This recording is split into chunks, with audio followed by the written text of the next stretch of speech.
नमस्ते प्रणाम, मैं आपकी वंदना स्वागत करती हूँ फ्रेंड्स अपने यूट्यूब चैनल पर। आप सभी का आइए बहुत ही शानदार शोहर गीत लेके आए हैं।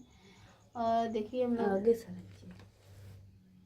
कहाँ बैठ के गीत गा रहे हैं। अगर इसका नाम बता देंगे फिर आप लोग टेंशन में आ जाएंगे, इसलिए इसका नाम नहीं बताऊंगी, बाद में बताऊंगी जब बन जाएगा तब। अभी बना नहीं है, ढलैया हो गया है और यहीं पे बैठ के हम लोग गीत गा रहे हैं। सोहर गीत सुनते हैं और आनंद लेते हैं सोहर गीत का।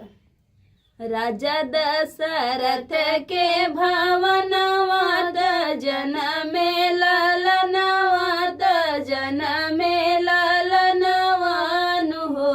ललना घरे घरे बाजेला बधावा महल उठे सोहर हो। ललना घरे घरे बाजेला बधावा महल उठे सोहर हो।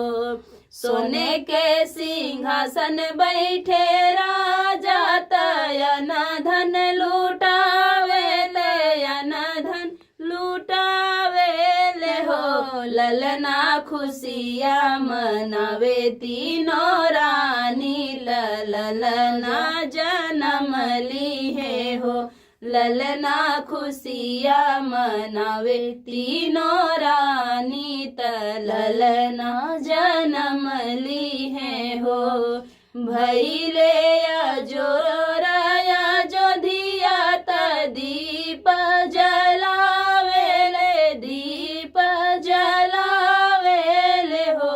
ललना प्रजा जब नाचई गावई ढोल बजावई हो। ललना प्रजा सब नाचई गावई ढोल बजावई हो। कौशल्या के जन्मे राम सुमित्रा के लक्ष्मण सुमित्रा के लक्ष्मण हो। ललना कही के भरत भुआलय जोधिया जोर भय हो। ललना कही के भरत भुआलय जोधिया जोर भय हो। राजा दशरथ के भवनवा जनमे ललनवा जनमे ललनवानु हो।